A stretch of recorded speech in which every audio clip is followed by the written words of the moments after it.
آیا اور ترمذی میں اور حضرت فضالہ رضی اللہ عنہ کی روایت میں یہ بھیا ہمیں نہ لکھ کے بھیجا کرے، ٹھیک ہے نا. اس سے سوائے اس کے کچھ نہیں ہوتا کہ ہم اسے پڑھ کے فوری طور پہ ریموو. یہ حدیثیں ہم نے پڑھی بھی ہیں، پڑھائی بھی. ہم کئی بار عرض کر چکے ہیں کہ ہمارا کوئی تعلق اہل حدیث سے نہیں ہے. پکے ٹھیٹ حنفی، پکے ٹھیٹ حنفی، پکے ٹھیٹ حنفی. ہمیں نہیں سمجھ میں آتی امت میں جو 1500 سال سے ہمارے بزرگوں نے دین کو سمجھایا، آخر اس کو چھوڑ کے اب نئی نئی باتیں اور نئے نئے فرقے بنانے کی ضرورت تمہیں کیا پڑی ہے؟ اور کوئی کام نہیں رہ گیا. حدیث میں آیا ہے، حدیث میں تمہیں کیا پتا حدیث میں کیا ہے؟ کہ ہم حدیثیں پڑھنا شروع کر دیں تاکہ گمراہ ہو جائیں ولیعاذ باللہ. حدیث میں آیا ہے، حدیث میں تمہیں کیا پتا حدیث میں کیا ہے؟ کہ ہم حدیثیں پڑھنا شروع کر دیں تاکہ گمراہ ہو جائیں ولیعاذ باللہ. حدیث میں آیا ہے، حدیث میں تمہیں کیا پتا حدیث میں کیا ہے؟ کہ ہم حدیثیں پڑھنا شروع کر دیں تاکہ گمراہ ہو جائیں ولیعاذ باللہ. ہم صاف لفظوں میں کہتے ہیں جو آدمی بغیر اساتذہ کے حدیث پڑھتا ہے وہ گمراہ ہو ہی جاتا ہے، اسی کو سے پتہ نہیں ہے کہ حدیث کا مطلب کیا. اچھا، یہ ان کا ایٹیچیوڈ کیا اپنے بابوں کے فتووں کے بارے میں کبھی ہوگا؟ کبھی یہ مفتی کہے گا کہ میں بہشتی زیور کے مجھے والے نہ بھیجا کرو، میں بہشتی زیور پڑھوں اور گمراہ ہو جاؤں، میں فتاوی عالمگیریہ پڑھوں اور گمراہ ہو جاؤں؟ یہ کیا ہر وقت تم نے فتاوی شامی، رد المختار، در مختار لگائی ہوتی ہے، یہ مجھے نہ بھیجا کرو؟ کبھی یہ بات کریں گے؟ تو اس سے آپ اندازہ لگائیں کہ یہ اپنے بزرگوں کو جو رسپیکٹ دیے ہوئے ہیں نا، وہ پیغمبروں سے بڑھ کے دیے ہوئے ہیں. آپ کو تو سناتے ہیں نا آیت لا ترفعوا اصواتکم فوق صوت النبی، اس سے آپ کو عصمت مصطفیٰ تو بتاتے ہیں. یہ نہیں بتاتے کہ جو شخص رسول اللہ کے حضور آواز بلند کرے وہ تو گستاخ رسول، اور جو حضور کی بات کا مذاق اڑائے وہ اس تو بڑا گستاخ. اور وہ یہ سارے ہیں کٹر ٹھیٹ انفی. تسی لوگ حدیث تیرے سامنے حضرت عمر بیٹھے ہو تو میں دیکھتا ہوں کہ وہ پھر کہ یا رسول اللہ اجازت دیں. تم لوگوں گستاخ رسول، حدیثوں کا مذاق اڑانے والے. یہ رسول اللہ کی اس سے بڑے لیول کی توہین ہے کہ کوئی حضور کی موجودگی میں آواز بلند کرے. اس سے بڑی توہین یہ ہے کہ کوئی حضور کی بات کا مذاق اڑائے. وہ تو صحابہ کا نہیں اللہ نے برداشت کیا، حالانکہ انہوں نے مذاق نہیں اڑایا. اب مجھے بتائیں کہ وہ اللہ ایسے لوگوں کے ساتھ کیا کرے گا جو نبی علیہ السلام کے فرامین کا یوں مذاق اڑاتے ہیں؟ حدیث پڑھ کے گمراہ ہو جائیں گے. اوے تم لوگوں نے عزتیں ویل کی ہیں اللہ اور اس کے رسول کے نام کے اوپر، چندے اکٹھے کیے ہیں، جدادیں بنائی ہیں، کوئی محنت سے نہیں کمایا تم لوگوں نے، اللہ رسول کے نام کا کھا رہے ہو، اور بات یہ کرتے ہو کہ حدیثیں ہمیں سناؤ ہم گمراہ ہو جائیں گے. عزتیں ویل کی اللہ اور اس کے رسول کے نام کے اوپر، سواریاں سوار کی مکے اور مدینے کی آوازیں لگا کر اور پھینک دی جا کے دیوبند میں اور بریلی میں. غدار ہو تم رسول اللہ کے صلی اللہ علیہ وسلم، پکے غدار ہو. اسی لیے دیکھو پھر اللہ نے تمہارے اوپر چیز کیا چھوڑی ہے. ہاں، نبی کے جیسا ہے ہی کوئی نہیں، باپ بیٹے شاہی کوئی نہیں. حدیثیں نہ سناؤ میں، تنوسی فتاوی شامی سنائیے، در مختار کے حاشیہ رد المختار، جس میں لکھا ہے کہ اگر آپ کو یقین ہو کہ اپنے خون اور پیشاب سے سورہ فاتحہ ماتھے پر یا تعویذ لکھنے سے شفا ہو تو آپ کر سکتے ہیں. اے تیرے بابے نہیں کٹر ٹھیٹ انفی، بول کہ تیرے بابے نے گستاخی کی ہے. کوئی زیادہ پرانا نہیں ہے، 1252 ہجری میں یہ مرا ہے ابن عابدین شامی. کسی کی جرت نہیں کہ اختلاف کر جائے. یہ ان کو لکھ کے بھیجے نا. ہاں، اس کو پڑھ کے کوئی گمراہ نہیں ہوتا. حدیث کو پڑھ کے گمراہ ہوتے ہیں اس لیے کہ حدیث ان کے خلاف، قرآن کے خلاف، کیونکہ یہ تو ہوئے کٹر ٹھیٹ حنفی. عزتیں ویل کر رہے ہیں اللہ اور اس کے رسول کے نام کے اوپر، چندے کھا رہے ہیں اللہ اور اس کے رسول کے نام کے اوپر عز وجل و صلی اللہ علیہ وآلہ وسلم، اور توہین انہی کی کر رہے ہیں. تو پھر ہماری یہ ذمہ داری بنتی ہے کہ ہم ان کے جو یہ میکم نما چہرے ہیں نا، عجیب و غریب قسم کی گونے پہن کے اور بڑا اپنا روب ڈالتے ہیں، گرم تولیے ان کے منہ کے اوپر پھیریں تاکہ ان کے اصلی چہرے آپ لوگوں کو پتہ چلیں کہ یہ دشمن ہے اللہ اور اس کے رسول کے. ظاہر ہے وہ تو انہوں نے خود ہی بول کے کہا کہ ہم 1500 سال سے اپنے بزرگوں، اور کیڑا 1500 سال تو تھوڑے بزرگوں کا دین ہے، نہ آپ کے عقیدے قرآن سے ثابت، نہ آپ کے بخاری مسلم سے ثابت. کیڑا 1500 سال، 1100 سال کیا کرو، اور نال حدیث سنایا کرو بخاری مسلم کی کہ سب سے بہتر زمانہ میرا، پھر صحابہ کا، پھر تابعین کا، پھر تبع تابعین کا. اس کے بعد جھوٹے لوگ پیدا ہوں گے، امانت میں خیانت کریں گے اور موٹاپے کو پسند کریں گے. اور تسی بعد والے ہو جی پرانے بزرگوں کو نہیں مانتے، پرانوں کے تو آپ منکر ہو. تم لوگ درمیانوں کو مانتے ہو. پرانے ویسے تھے جیسا کہ ہم ہیں. کون سے عقیدے تمہارے قرآن و سنت سے ثابت ہے؟ میں کٹر ٹھیٹ انفی. کیڑا انفی؟ کٹر انفی دیوبندی. 1866 میں دیوبند مدرسہ بنا ہے. 1500 سال نہیں سرکار، 150 سال پہلے تسی آئے ہو دنیا چ. اس سے پہلے دنیا کا کوئی مسلمان اپنے آپ کو دیوبندی نہیں کہتا تھا. اور 1904 کے اندر اعلیٰ حضرت نے بنایا منزل اسلام بریلی کا مدرسہ. اس سے پہلے دنیا کا کوئی مسلمان اپنے آپ کو بریلی نہیں کہتا تھا. کہانی بند کرو. اور پھر آپ ہیں کٹر ٹھیٹ حنفی. کیڑے حنفی ہو؟ المحنت والے یا اسام الرحمن والے؟ آیا نا داڑ تھلے ہوں تو یہ دونوں حنفی ہیں جی. اے ہوں دسنا کہ وچ الالی حنفی کیڑا ہے. الالی یعنی وہ میں روحانی طور پر ہی بات کر رہا ہوں، وہ دوسرا آؤٹ آف ویڈ لاک کی طرف نہ چلے جائیے گا، ٹھیک ہے. اور کوئی فروئی اختلاف نہیں سرکار، زمین اسمان کا فرق ہے، ایک دوسرے کی تکفیر ہے.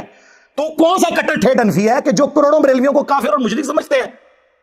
یا تو وہ کٹر ٹھیٹ حنفی ہے جو کروڑوں دیوبندیوں کو گستاخ رسول سمجھتے ہیں، یعنی کافر ہی ہو گئے نا. تو یہ جناب اپنے بزرگوں کے بارے میں کبھی یہ جملے نہیں بولیں گے کہ ہمیں حدیثیں نہ بتائیں.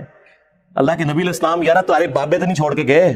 ہاں بخاری مسلم دونوں میں ہے. نبی علیہ السلام ہر خطبے سے پہلے کہتے تھے اما بعد فإن خیر الحدیث کتاب اللہ وخیر الہدی ہدی محمد صلی اللہ علیہ وآلہ وسلم وشر الامور محدثاتها وکل محدثۃ بدعہ وکل بدعۃ ضلالہ وکل ضلالۃ فی النار. کچھ الفاظ ترمذی کے اور نسائی کے بھی ہیں. آگاہ ہو جاؤ سب سے بہترین کلام اللہ کی کتاب ہے اور سب سے ہدایت یافتہ راستہ محمد صلی اللہ علیہ وآلہ وسلم کا ہے. بدترین کام وہ ہیں جو دین میں نئے جاری کیے جائے اور وہ کام بدعتیں ہیں. تمام بدعتیں گمراہیاں ہیں اور تمام گمراہیاں جہنم میں لے جانے والی ہیں والعیاذ باللہ تعالی. اور یہ کہہ رہے کہ جی حدیثیں پڑھ کے گمراہ ہوں گے. نبی علیہ السلام تو ہمیں یہی کہہ کے گئے. صحیح مسلم میں حجۃ الوداع کا خطبہ نکال کے دیکھیں. نبی علیہ السلام نے فرمایا میں اپنے باتوں میں وہ چیز چھوڑ کر جا رہا ہوں جس سے مضبوطی سے پکڑ لو گے کبھی گمراہ نہیں ہوگے. وہ اللہ کی کتاب ہے. مسلم شریف میں صرف کتاب اللہ کا ذکر ہے. سنت کو ماننا کتاب اللہ ہی کو ماننا ہے. من یطیع الرسول فقد اطاع اللہ. البتہ ایک حسن درجے کی روایت المستدرک للحاکم میں ہے, وہاں پہ کتاب اور سنت دونوں کا ذکر ہے کہ ان دونوں کو مضبوطی سے پکڑ لینا. کوئی بابا پکڑنے کے لیے نبی الاسلام نے نہیں فرمایا. حالانکہ نبی الاسلام کے پاس تو وہ بابے تھے جو چھوڑے بھی جا سکتے تھے. کون؟ صحابہ کرام, اہل بیت, خلفاء راشدین. لیکن نبی الاسلام کو پتا تھا کہ کچھ عرصے بعد انہوں نے بھی تو فوت ہو جانا ہے. آج کی ڈیٹ میں جو رسول اللہ کا سٹیٹس ہے وہی اہل بیت کا اور صحابہ کرام کا سٹیٹس ہے. سب دنیا سے چلے گئے. البتہ قرآن دنیا میں موجود, سنت کا ریٹن ریکارڈ موجود, اس لیے حضور نے وہ بات کی جو آخری انسان تک کے لیے بچنی تھی. اور پھر اس کو سپر سیڈ کرنے والا خطبہ غدیر خم کا خطبہ صحیح مسلم کے اندر. اے لوگوں آگاہ ہو جاؤ, میں بھی ایک انسان ہوں. قریب ہے کہ اللہ کا قاصد یعنی موت کا فرشتہ میرے پاس آئے اور میں اس کی دعوت قبول کر لوں. میں اپنے باتوں میں دو بھاری چیزیں چھوڑ کر جا رہا ہوں. ان میں سے پہلی چیز اللہ کی کتاب ہے. اس میں ہدایت ہے, اس میں نور ہے. تم اللہ کی کتاب کو پکڑو, اپنا تعلق اس کتاب کے ساتھ مضبوط کرو. اللہ کی کتاب اللہ کی رسی ہے, جو اسے پکڑے گا ہدایت پر ہوگا, جو چھوڑ دے گا گمراہ ہو جائے گا. زید بن ارقم کہتے ہیں کہ رسول اللہ پھر ہمیں بار بار کہتے رہے اللہ کی کتاب, اللہ کی کتاب, اللہ کی کتاب. اور پھر فرمایا دوسری بھاری چیز میرے اہل البیت ہیں, میں اپنے اہل البیت کے بارے میں تمہیں اللہ کا خوف دلاتا ہوں. اور یہ جملہ آپ نے 3 دفعہ ریپیٹ کیا. لیکن امت بالکل الٹ چلی, نہ قرآن کو پکڑا نہ اہل بیت کو زندہ چھوڑا, بالکل الٹ چلی.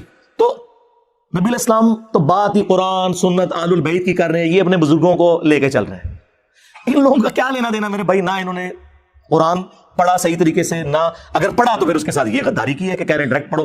یار یہ غداری تو کوئی فزکس کا پروفیسر اپنی کتاب کے ساتھ نہیں کرتا.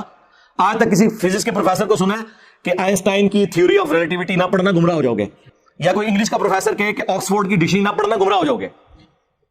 اس سے بڑھ کر میں میکینیکل انجینئرنگ میں نے کی ہوئی ہے. جب کبھی بھی بڑے مجمع میں نے اپنی کلاس کے اندر ٹیچر کی غلطی نکالی نا کتاب سے, تو اس نے ہمیشہ کہا تھینک یو. مولوی کی آپ غلطی نکالو گے نا, تھینک یو. یعنی ایک دنیاوی ٹیچر جسے یہ سمجھتے ہیں, ہم تو اس تعلیم کو بھی دین کا حصہ سمجھتے ہیں, فزیکل فنامنا آف نیچر کی تعلیم ہے, سائنس کی.